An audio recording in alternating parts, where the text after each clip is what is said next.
The old families around Hollow Creek always said the woods could talk, but only the Hollow Creek bloodline ever seemed to understand what the trees were trying to say. The farm sat crooked at the edge of the forest, half swallowed by bramble and vine, as if the land itself had been trying for decades to pull the house into the soil. Folks rarely visited, and when they did, they never stayed long enough to see the sun go down.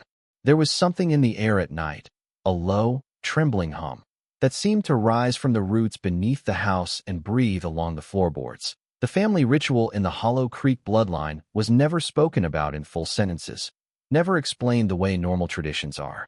It lived in glances, in warnings, in the quiet tightening of a mother's jaw when a child asked too many questions. People in town only knew the surface of it, the part they could point to and shake their heads at. Every son born into that family, from the moment he could sleep through the night, was carried into his mother's room and placed beneath her bed. No blankets, no light, just the rough boards above him and the cold floor underneath. To outsiders, it sounded like cruelty, but the Hollow Creek mothers insisted it was protection. Their words came out with the same rehearsed calm, as if repeating something they'd been told long ago and didn't dare challenge. For the boys, though, the ritual didn't feel protective at all. The space under the bed was too small for comfort and too close to the floor to breathe easily. The house itself groaned at night, stretching like an old animal waking from sleep, its timbers echoing with deep, slow creaks. The children would lie there listening to every noise with their hearts thudding in the dark. Some nights the wind rattled the windows hard enough to shake dust loose from the rafters. Other nights the silence was so thick that they could hear the faintest shift of dirt beneath the floorboards, as though something was feeling its way along the underside of the house. The mothers pretended not to hear those sounds.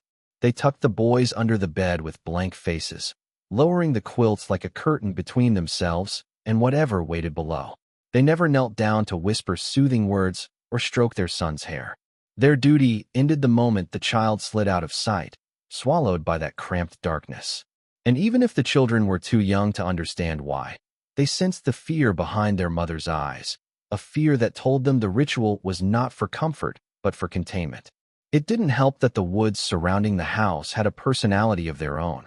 At night, strange knocks came from the ground, soft and rhythmic, like someone tapping from beneath the soil. Sometimes whispers drifted in from the trees, threads of sound that mimicked familiar voices or carried warnings too faint to understand. Each night, spent beneath the bed, tightened something inside the boys, a mix of dread and endurance, as though they were being prepared for something the adults refused to name. Over the years, every son learned the same truth. The ritual wasn't meant to protect them from the world. It was meant to keep the world protected from whatever might crawl out of the dark once the lights went out. The morning Caleb didn't wake up began like any other, with the house wrapped in a gray, unmoving stillness that always settled before dawn. Eli rose first, rubbing sleep from his eyes as he waited for the familiar rustle of his little brother crawling out from beneath their mother's bed. It usually came with a groan, a yawn, and the soft scrape of knees on wood. But that morning, nothing moved. The bed skirt hung perfectly still, its edge barely brushing the floor, and the quiet stretched so long that Eli felt a cold ache settle in his stomach. He called Caleb's name once, then twice, louder each time, but the only response was the faint hum of wind pressing against the thin window pane. Their mother appeared in the doorway with a face too calm, her eyes refusing to meet the dark space under the bed. She told Eli that Caleb must have slipped out before sunrise, wandered outside like children sometimes do. But Eli knew Caleb better than anyone. The boy hated the dark. He hated the cold. And he never left his mother's room until she lifted the quilt and told him it was morning. Eli knelt down and lifted the bed skirt himself, half expecting to see Caleb curled up asleep. Instead, he found smooth, undisturbed dust, no sign of a struggle, no handprint, no scuff mark, no trace that a child had ever been there at all. It looked as though Caleb had been erased, not taken, not run away, but removed with a careful and unnatural precision. That night, as the sun dipped behind the jagged line of trees, Eli heard something outside that made his skin prickle. It was soft at first, a dragging sound that moved slowly along the dirt, like someone crawling with their limbs too heavy to lift. He pressed his ear to the thin wall of the house and listened as the sound circled the farmhouse, pausing near windows, near doors, near the place where the floor sagged over his mother's room. Then, just as he leaned closer, a voice rose out of the dark. It was Caleb's voice, but wrong somehow. It was muffled, wet, as though spoken through a mouthful of soil. The words were stretched, choked, but unmistakable. "Eli, help." His mother's hand clamped over his mouth before he could answer, her body trembling as she dragged him away from the window. She whispered that he hadn't heard anything, that nothing was out there, that the woods sometimes played tricks on lonely ears. But Eli saw the fear in her eyes, the kind that came from recognizing something she had hoped never to hear again. And as he lay awake that night, listening to the dragging return, he realized that whatever took Caleb was not wandering aimlessly. It was looking for the next Hollow Creek sun, and now it knew his name. Eli tried to convince himself that the voice he heard outside the house was grief playing tricks on him, but the woods refused to let him forget. Every night after Caleb vanished, the trees surrounding the property seemed to lean closer, their branches creaking like joints adjusting after a long sleep. The sounds that drifted from the forest were not the natural murmurs of wind brushing leaves or animals scurrying through underbrush. These were purposeful sounds, shaped sounds, calling sounds. Sometimes they rose in thin, wavering tones, almost like singing. Other times they came low and breathless, like someone struggling to speak through cold air. And always, they seemed to form Caleb's name. The first time Eli heard it clearly, he froze on the porch steps. The voice came from deep within the woods, but it carried as if whispered directly into his ear. It was Caleb's pitch, Caleb's rhythm, but layered with something else, something hollow and echoing as though it came from a place without air. The tone wavered unnaturally, bending on itself like a thread pulled too tight. Eli's breath caught in his throat, and for a moment, hope flared inside him. Hope that maybe Caleb wasn't gone, but simply lost, waiting for someone to find him. That hope died quickly when a second voice joined the first, mimicking Caleb's exactly, repeating the same words at the same time, like a chorus of mouths trying to perfect a human sound they didn't fully understand. The preacher in town had always warned that Hollow Creek's woods weren't right, that they had been hungry long before the family settled there. When Eli went to him in secret, desperate to understand what was happening, the old man's face blanched. He said the woods had been taken from the family for generations, offering back echoes in return, voices that lured the living deeper into the trees where no one ever returned whole. He told Eli that when the woods called someone by name, it meant they were already marked. The preacher spoke of roots that curled like fingers, of shadows that held shape even when no one stood in them, of whispers that grew louder the longer they were ignored. Eli left the church more shaken than comforted, his mind racing with the preacher's half-spoken warnings. That night, the voices returned, closer than before, circling the house like they were searching for a door left open. They didn't only call Caleb's name now, they called Eli's too, stretching it long and sweet, coaxing, persuading. He pressed his hands against his ears, but the sound vibrated straight through his bones. The woods were no longer asking for attention, they were demanding it. Something in them had awakened, something that had claimed Caleb and was now reaching for him. And every time Eli heard his name whispered from the darkness, he felt the boundary between the living and whatever lurked in the forest growing thinner, as if the trees themselves were inching closer, eager to welcome another Hollow Creek sun into the shadows. Eli had grown up believing the house was only old, only tired, only weighted by the years of storms and winters that pushed against it. But after Caleb vanished and the voices in the woods began calling to him each night, he started searching for answers in every corner of the farmhouse. It was during one of those quiet, fearful evenings that he discovered the faded wooden box tucked behind a wall panel in his mother's room. The box was wrapped in a strip of cloth so brittle it nearly fell apart in his hands, and inside it lay a leather-bound journal stained with age and damp.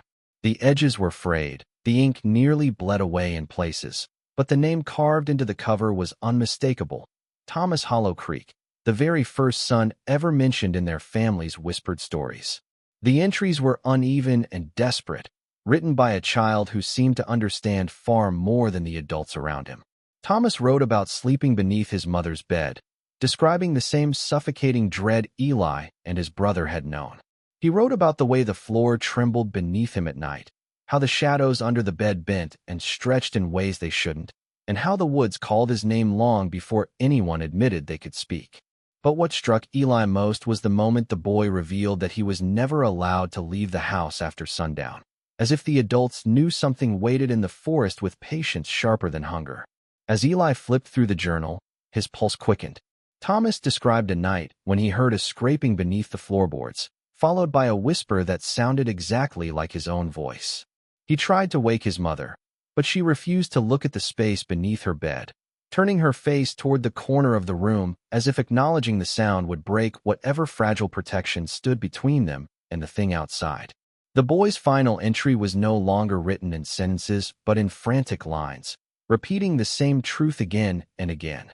The family had made a promise with something in the woods, a promise to keep their sons close, contained, hidden beneath the bed until they were no longer small enough to be taken so easily. The last page ended abruptly, the ink smeared as though the book had been closed in a hurry. There was no mention of Thomas growing older, no story about him leaving the ritual behind. It felt less like a child's journal and more like a warning buried beneath years of denial. Eli sat with the book in his lap, his breath unsteady as he realized the pattern Caleb had unknowingly stepped into. Every generation, a son disappeared. Every time, the family insisted it was an accident or a wandering child.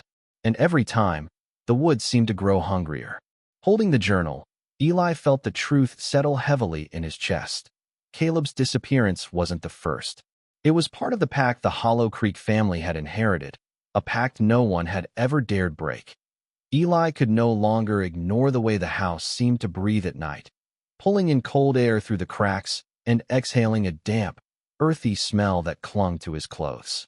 After reading Thomas's journal, he became obsessed with the floorboards in his mother's room, convinced something lay beneath them, something the family had spent generations pretending not to see. His mother avoided the room entirely now, drifting through the house like a ghost who refused to acknowledge the space where her youngest son had last slept. That avoidance only made Eli more certain that the truth was hidden in the dark soil under those boards. One night, while the rest of the house slept, he crept into the room with a lantern, a screwdriver, and a determination so sharp it drowned out his fear. The first board came up with barely any effort, as though it had been lifted many times before. Beneath it lay a pocket of air, colder than the room itself, carrying a smell like rotting leaves and rusted metal. Eli lowered the lantern into the gap and saw the edges of a hollow chamber carved directly into the ground. The dirt was packed down unnaturally smooth, marked with lines that looked too deliberate to be the work of animals. With shaking hands, he pried up more boards until the opening widened enough for him to kneel and peer inside. The lantern's glow revealed shapes scattered across the dirt, small shapes, broken shapes, shapes that made his breath hitch in his throat. Teeth, tiny and discolored, lay in clusters as though dropped from trembling mouths. Strips of fabric were tangled in the soil, some so worn they were barely recognizable as pieces of children's clothing. But the most chilling marks were the scratches, deep, frantic grooves carved into the packed earth by small fingers, all of them pointing toward the direction of the woods, as if the children had been dragged that way, their bodies pulled through the soil like it was water. The sight made Eli's stomach twist. This wasn't just a place where children disappeared. This was a tunnel, a path, a mouth waiting beneath the house. As he leaned closer, he noticed something else. Faint, overlapping handprints, preserved in the damp dirt like signatures of terror. Some were so tiny they must have belonged to toddlers. Others were the size of his own hand when he had been Caleb's age. It was impossible to look at them without imagining the boys who had once been forced to sleep above this hollow, unaware of how little separated them from whatever moved in the soil. A soft sound drifted upward, a whisper, barely audible, like a breath brushing the surface of the dirt. It wasn't Caleb's voice this time. It was older, layered, almost curious. Eli jerked backward, nearly dropping the lantern as he scrambled to replace the boards. His heart hammered against his ribs, but one thing had become terrifyingly clear. The boys of the Hollow Creek line hadn't simply vanished. They had been claimed, taken through the earth beneath their mother's bed. And the thing that took them wasn't finished. It had tasted Caleb. Now it was waiting for another son to lie down in the dark. When Eli finally confronted his mother, it wasn't with anger, but with the crushing weight of everything he had discovered pressing down on his chest. She appeared smaller than he'd ever seen her. Her shoulders curved inward as though she'd been carrying an invisible burden for years. At first she denied everything. The voices, the chamber beneath the floor, the journal, the pact. But her denial crumbled the moment Eli asked the question she could no longer run from. Why did you let Caleb sleep under that bed if you knew what waited in the dirt? Her face collapsed, not in shock, but in resignation. And that expression alone told Eli he had uncovered a truth their family had been burying for generations. She sank to the floor, trembling, and whispered that the Hollow Creek family had never chosen the ritual. It had been chosen for them, decades before she was born. The woods, she said, were not just trees and shadows, but something ancient and awake, something that had once plagued the region with disappearances and unexplainable deaths. The first Hollow Creek settlers had made a bargain out of desperation when the forest began taking their children at random. They offered a compromise, one boy per generation, always the youngest, always kept close to the ground to appease whatever moved beneath the soil. The bed was supposed to act as a boundary, a place where the child was visible to the creature but protected just long enough for it to take interest, and, eventually, to claim its due. The family survived because they obeyed. The forest slept because it fed, and for generations, no one questioned the price. But this time, the ritual had failed. Caleb had been taken a year too early. The pact had always demanded a son at age 10, but the woods had broken that rule without warning, ripping Caleb from beneath the floor before the family was prepared. Eli's mother said she had known immediately what it meant. The forest was hungry again, waking earlier than expected. The balance that had kept their family alive was cracking. And now, with no offering ready, the woods would come for more than just one boy. They would come walking. As she spoke, a faint vibration shuddered through the floorboards, like something vast and heavy shifting under the house. The windows rattled in their frames, and the trees outside groaned as if pulled by an unseen force. Eli felt the weight of countless whispers pressing against the walls, voices threaded together, growing louder with each passing second. They weren't calling Caleb's name anymore. They were calling his, stretching it long and low, inviting him to join the others reclaiming the night. The sound seeped into the house, slipping through cracks, through keyholes, through the very grain of the wood. And in that moment, Eli understood that the pact wasn't simply broken. It had been shattered wide open. Now the forest wanted everything it had been denied, and it was already rising from the shadows to take back what belonged to it.